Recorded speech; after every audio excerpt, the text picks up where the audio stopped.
Hello everyone, आप सभी का बहुत बहुत स्वागत है आपके अपने channel global studies with RK में, जहां आप इस चैनल से जुड़कर अपनी तैयारियों को और बेहतर बना सकते हैं। चलिए शुरू करते हैं आज की सेशन को। आज के सेशन में हम करंट अफेयर्स को पढ़ेंगे। एक करंट अफेयर्स आपके आने वाले सभी एग्जामिनेशन में बहुत महत्वपूर्ण है। तो चलिए शुरू करते हैं आज की क्लास को। हमारा पहला प्रश्न है, राष्ट्रपति द्रौपदी मुर्मू ने कहाँ 2 दिवसीय साहित्यिक सम्मेलन का उद्घाटन किया है? इस प्रश्न का सही जवाब हो जाएगा ऑप्शन ए, नई दिल्ली। नई दिल्ली में राष्ट्रपति द्रौपदी मुर्मू ने 2 दिवसीय साहित्यिक सम्मेलन का उद्घाटन किया है। यह कार्यक्रम साहित्यिक अकादमी और संस्कृति मंत्रालय द्वारा संयुक्त रूप से आयोजित किया गया था, जिसका उद्देश्य रचनात्मक चर्चाओं को प्रोत्साहित करना है। इस सम्मेलन का समापन अहिल्याबाई होलकर की विरासत पर एक विशेष सत्र के साथ हुआ। ठीक है, याद रखिएगा। चलिए अगले प्रश्न को देखते हैं। हमारा अगला प्रश्न है, हाल ही में किन 3 उच्च न्यायालयों के न्यायाधीशों को भारत के सर्वोच्च न्यायालय में पदोन्नत किया गया है?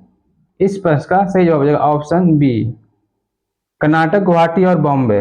कर्नाटक, गुवाहाटी और बॉम्बे के हाई कोर्ट के जो न्यायाधीश हैं उनको सर्वोच्च न्यायालय में पदोन्नत किया गया है। हाल ही में केंद्र सरकार ने सुप्रीम कोर्ट कॉलेजियम की सिफारिश को मंजूरी दे दी थी, जिसके तहत इन 3 उच्च न्यायालयों के न्यायाधीशों को भारत के सर्वोच्च न्यायालय में पदोन्नत किया गया है।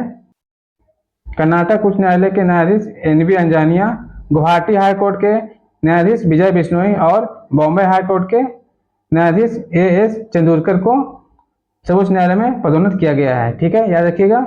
अगले प्रश्न को देखते हैं। हमारा अगला प्रश्न है, एशियाई एथलेटिक्स चैंपियनशिप 2025 का आयोजन कहाँ किया जा रहा है? इस प्रश्न का सही जवाब हो जाएगा ऑप्शन बी, दक्षिण कोरिया के सुमी में। दक्षिण कोरिया के सुमी में एशियाई एथलेटिक्स चैंपियनशिप 2025 का आयोजन किया जा रहा है। यह 26वीं एशियाई एथलेटिक्स चैंपियनशिप है। अगले प्रश्न को देखते हैं। हमारा अगला प्रश्न है, आर्थिक मामलों के कैबिनेट समिति ने 2025-26 सीजन के लिए खरीफ की कितनी फसलों के लिए एमएसपी में बढ़ोतरी की है? इस प्रश्न का सही जवाब हो जाएगा ऑप्शन बी, 14 फसलें।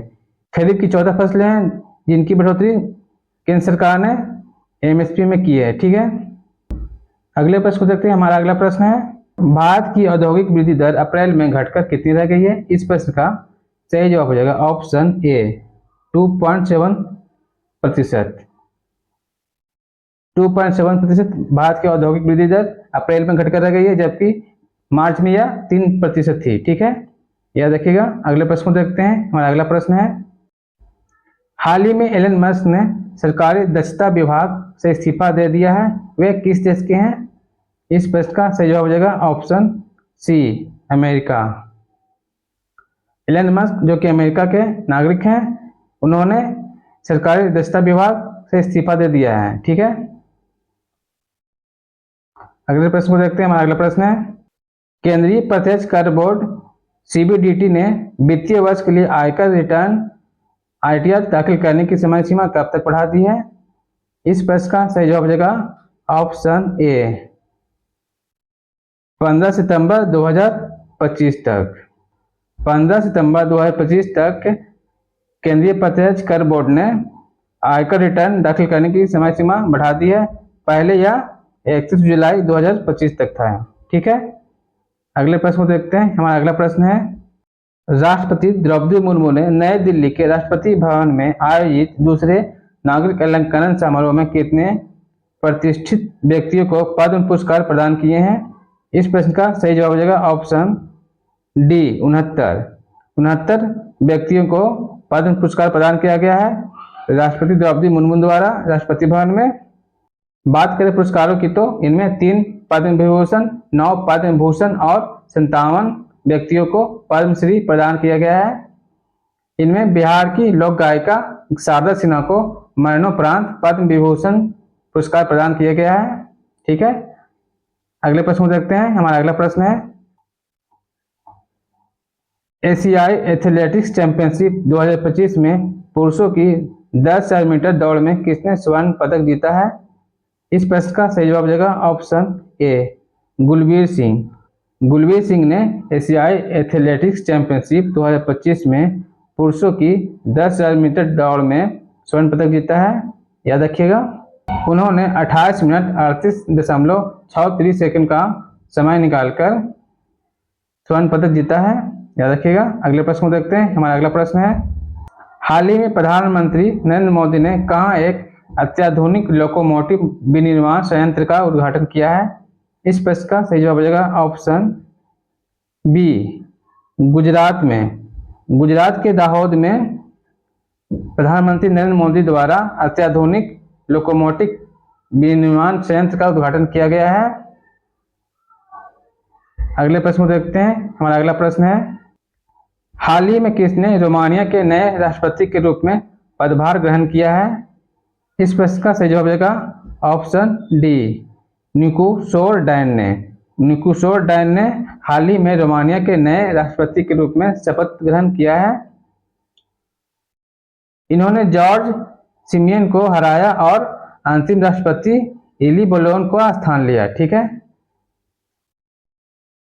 अगले प्रश्न को देखते हैं। हमारा अगला प्रश्न है, 4 जून को कौन सा दिवस मनाया जाता है? इस प्रश्न का सही जवाब हो जाएगा ऑप्शन ए, आक्रामकता के शिकार मासूम बच्चों का अंतर्राष्ट्रीय दिवस।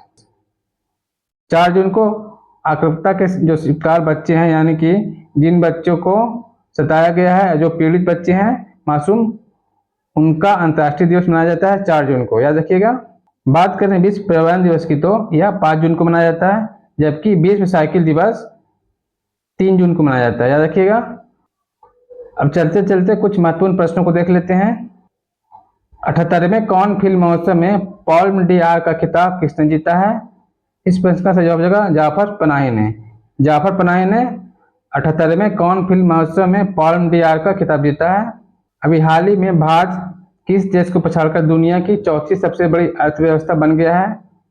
इसका जवाब हो जाएगा जापान। जापान को पछाड़कर भारत हाल ही में दुनिया की चौथी सबसे बड़ी अर्थव्यवस्था बन गया है। बात करें विश्व की पहली अर्थव्यवस्था वाले देश की तो वह अमेरिका है और दूसरे नंबर पर चीन है। ठीक है। अभी हाल ही में दक्षिण पश्चिम मानसून 2025 केरल में कब पहुंचा है? इस प्रश्न का सही जवाब हो जाएगा 24 मई को। केरल के तट पर 24 मई को अभी दक्षिण पश्चिम मानसून पहुंचा है, जो कि समय से 8 दिन पहले पहुंचा है। ठीक है। ये हमेशा 1 जून को पहुंचता था यहाँ केरल के तट पे, जबकि इस बार 24 मई को ही पहुंच गया है।